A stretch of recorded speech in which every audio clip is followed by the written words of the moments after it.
آپ جب نظام احتساب دنیا کے اندر مستحکم کرنا چاہتے ہیں تو اس میں پھر آپ کو اپنی ذات کو سامنے پیش کرنا پڑے گا۔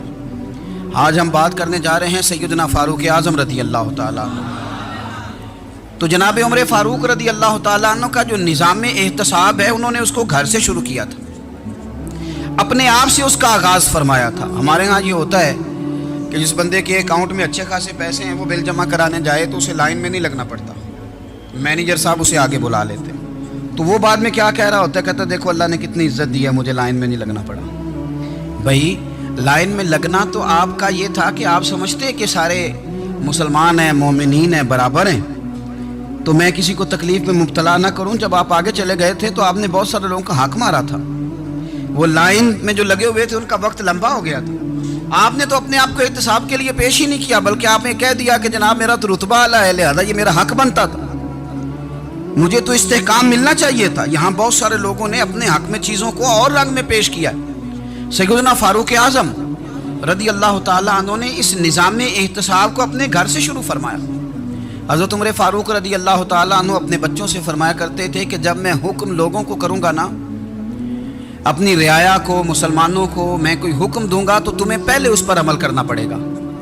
آپ فرمایا کرتے تھے یاد رکھنا لوگ تمہیں اس طرح دیکھیں گے، لوگ اس طرح تمہیں دیکھیں گے جس طرح گوشت کھانے والا پرندہ گوشت کو دیکھا کرتا ہے۔ چیل گوشت کھاتی ہے تو کیا کبھی اس کو پیغام بھیجنا پڑا ہے کہ تو آجا یہاں گائے مر گئی ہے، بھینس مر گئی ہے؟ خود بخود اس کی نظر ہوتی ہے، وہ پہنچ جاتی ہے۔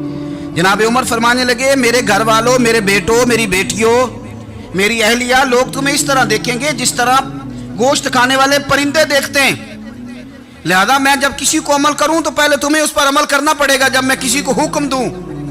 آپ فرمانے لگے یاد رکھنا اگر تم نے میرا حکم نہ مانا تو غیروں نے حکم نہ مانا تو انہیں ایک سزا ملے گی، اور اگر میرے گھر والوں نے نہ مانا تو ڈبل سزا ملے گی، تم پر ڈبل سختی کی جائے گی کہ تم نے میری بات کیوں نہیں مانی۔ یہ نظام احتساب ہے۔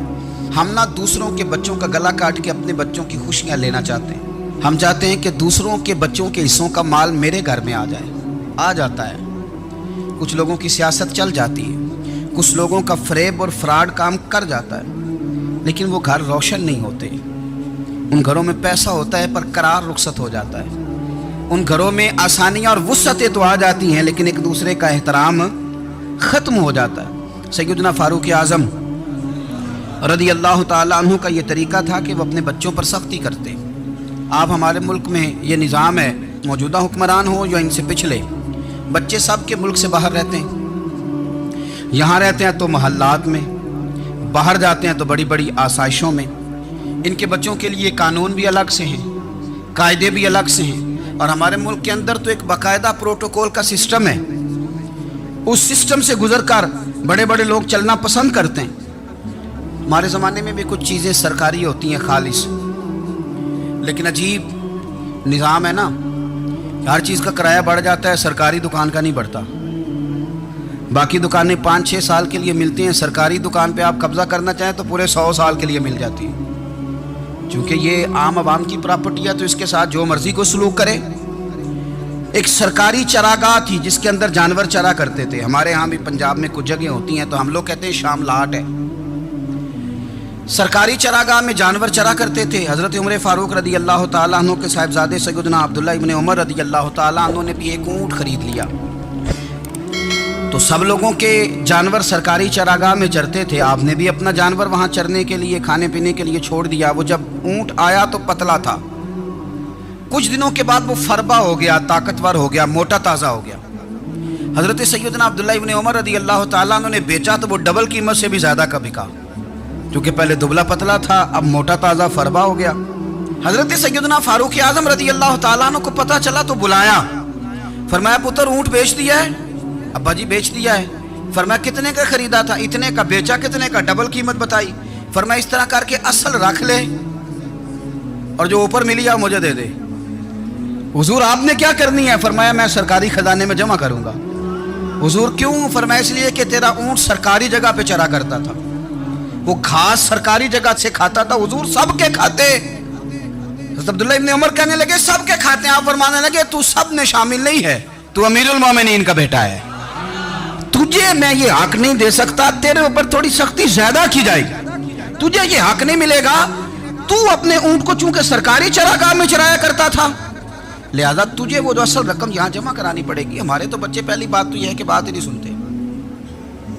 یہ سب کے بچوں کی بات کر رہا ہوں، وہ ٹیچر کے بچے ہوں، سیٹھ کے بچے ہوں، پیر کے بچے ہوں، امام صاحب کے بچے ہوں، کسی کے بچے ہوں، پہلے تو سنتے نہیں۔ اور اللہ خیر کرے، اگر آپ کوئی سنانا چاہیں تو فوری طور پر وہ ہوم منسٹری کے پاس پہنچ جاتے ہیں، ان کی اماں ان کی وکیل بن جاتی، آپ کہہ ہی کچھ نہیں سکتے، حالات رخ بدل جاتے۔ اس کا نقصان یہ ہوتا ہے کہ ان کو تراشا نہیں جا سکتا، ان کو ہیرے نہیں بنایا جا سکتا، ان کے اوپر کچھ ایسی میل کچیل چڑھ جاتی ہے جو بڑی عجیب و غریب ہوتی ہے۔ اور کچھ لوگ ایسے ہوتے ہیں جو خرابی کرنے میں بھی اپنا کردار ادا کرتے ہیں، خرابی کرنے میں، اور بڑے لوگوں سے منسلک ہونے کے لیے لوگ رستے تلاش کرتے ہیں، رستے۔ میں چونکہ چیزوں کا مطالعہ کرنے کا بڑا شوقین ہوں، تو میری والدہ داخل تھیں کئی سال پہلے ہسپتال میں، تو مجھے اس ہسپتال میں کچھ دن رہنا پڑا۔ ایک پرائیویٹ ہاسپٹل تھا، تو اس میں انہوں نے جگہ جگہ لکھ کے لگایا تھا ملازمین کو بخشیش نہ دیں، ہم ان کو بڑی اچھی معقول تنخواہ دیتے ہیں، سیلری بڑی عمدہ ہے، تو لوگ بخشیش نہ دیں۔ میں نے جو مینجمنٹ کے لوگ تھے ہاسپٹل کے، ان میں سے ایک سے میں نے کہا کہ اگر کوئی بندہ اپنی خوشی سے دینا چاہے تو آپ نے بڑا موٹا لکھ کے لگایا برائے مہربانی ان کو بخشیش نہ دے۔ اس نے بڑی قیمت، سادہ آدمی تھا پر میری بڑی اس نے مجھے بات بتائی، مجھے نفع ہوا۔ کہنے لگے مولوی صاحب، جب کچھ امیر لوگ ہسپتال میں مریض لے کے آتے ہیں تو وہ صفائی والے کو پہلے ہی 500 روپیہ دکھا لیتے ہیں آتے ہی، پھر وہ جیسے آواز دیتے ہیں صفائی والے فٹافٹ اندر آتے ہیں، ان کا کمرہ صاف کرتے ہیں۔ تو سارے تو بیچارے اتنے مالدار نہیں ہوتے کہ آتے ہی پہلے کام والے کو 500 دیں۔ پھر نقصان کیا ہوتا ہے کہ یہ جن کی ذمہ داری ہے بہت ساری ڈیوٹیاں کرنے کی، یہ ڈیوٹی نہیں کرتے، یہ پلٹ کے ان کی طرف دیکھتے ہیں جن کے گھر سے سالن صحیح آتا ہے، ادھر ان کی توجہ زیادہ ہو جاتی ہے، جو نوٹ ان کو زیادہ دکھاتے ہیں، جو پھل لے کے آتے ہیں تو آدھا ان کو دیتے ہیں۔ تو ہم یہ کہتے ہیں یہ کام ہی نہ کرو، یہ اپنی تنخواہ پہ کام کریں تاکہ ہر آنے والے کا درد سمجھیں، ہر ایک کو یکساں یہ سروسز فراہم کریں۔ تو ہم یہ کام کرتے ہیں۔ ہم ایم پی اے کے اور کسی سے ہمارا تعلق نہ بنے تو ہم جناب اس کے ڈرائیور سے ہی تعلق بنا لیتے ہیں، ہم وہ جو آپریٹ کرنے والا ہوتا ہے ٹیلی فون اسی سے بڑا تعلق بناتے ہیں، اس کو مٹھائی کا ڈبہ جلدی پہنچا دیتے ہیں۔ تو اسی طرح سے بڑے لوگوں کی اولادوں کو بگاڑا جاتا ہے۔ حضرت عاصم بن عمر رضی اللہ تعالیٰ عنہ، یہ سیدنا فاروق اعظم کے بیٹے تھے، مصر گئے تو لوگوں کو پتہ چلا حضرت عمر کے بیٹے آئے، لوگوں نے تحفے دیے، بڑی بڑی چیزیں آپ کو دی، حضرت عمر کا بیٹا آیا، بڑے گفٹ دیے۔ تو صاحبزادے واپس آئے تو ان کے پاس بڑے تحائف تھے۔ سیدنا عمر فاروق رضی اللہ تعالیٰ عنہ نے دیکھا تو فرمایا ادھر لانا تحفے۔ کہا ابا جی لوگوں نے مجھے دیے ہیں۔ فرمایا تو نے کیوں بتایا تھا کہ میں امیر المومنین کا بیٹا ہوں؟ کہا حضور ان کو ویسے ہی پتہ چل گیا۔ فرمانے لگے پتر یہ تحفے تمہیں اس لیے ملے ہیں کہ تم امیر کے بیٹے ہو، یہ تحفے تمہارا حق نہیں، چونکہ تمہیں اس کرسی کی وجہ سے ملے ہیں اور یہ کرسی مسلمانوں کی ہے، لہذا یہ حق بھی مسلمانوں کا ہی ہے، یہ لا سارے مال غنیمت میں جمع کیے جائیں گے۔ آپ اپنے گھر سے جب احتساب شروع کرتے ہیں، اپنے گھر سے، اور یہ یاد رکھیں یہ جو لوگ آتے ہیں آپ کے بچوں کو نوازنے کے لیے، یہ انہیں خراب کرتے ہیں، بگاڑ پیدا کرتے ہیں، یہ عجیب و غریب سی چیزوں میں مبتلا کر دیتے ہیں، بچوں کا نقصان ہوتا ہے کل کلام۔ پھر جو شاپر اچھا لے کے آئے پیر صاحب کے بچے ذرا اس سے پیار سے ملتے ہیں، نقصان ہو جاتا ہے، یہ دستے نگر ہو جاتے ہیں، یہ لوگوں کی طرف جیتے ہیں، دوسروں پہ ڈیپینڈ کرنے لگتے ہیں۔ حضرت ابو موسیٰ اشعری رضی اللہ تعالیٰ عنہ نے پہلے تو ایک قلین بڑا سونا تھا، تو آپ نے حضرت عمر کے گھر بھیج دیا کہ چلو ان کے گھر میں ان کی اہلیہ بچھا لیں گی، کہیں سے تحفہ آیا۔ پھر وہ جس کمرے میں مال غنیمت اور خزانہ رکھا جاتا تھا اس کی صفائی کر رہے تھے تو ایک دینار مل گیا، تو وہ دینار بچے سارے جا رہے تھے، تو ان میں سے حضرت عمر کے ایک بیٹے کو چھوٹے کو بلایا اور بلا کے کہا پتر یہ دینار لے لو۔ حضرت عمر نے دیکھا کہ بیٹے کے ہاتھ میں دینار بھی ہے اور گھر میں قالین بھی ہے، ایک موقع پہ وہ قالین گیا، ایک موقع پر بچے کو ایک دینار دیا، تو حضرت عمر اپنی اہلیہ سے پوچھنے لگے یہ کہاں سے آیا قالین؟ کہا جناب ابو موسیٰ اشعری رضی اللہ تعالیٰ عنہ نے بھیجا ہے۔ بیٹے سے پوچھا دینار کہاں سے آیا؟ کہا مجھے انہوں نے ہی دیا ہے۔ آپ نے وہ دینار بھی لیا اور قالین بھی لیا اور اس کو لپیٹا اور جناب ابو موسیٰ اشعری کو بلایا اور اتنے سخت ناراض تھے، فرمانے لگے ابو موسیٰ اشعری سے کہنا میرے پاس پیدل آئے، گھوڑے پہ نہ آئے۔ اور جب آئے حضرت ابو موسیٰ اشعری تو جناب عمر اتنے ناراض ہوئے کہ وہ قالین لپیٹ کے تو ان کے سر پہ مار دیا۔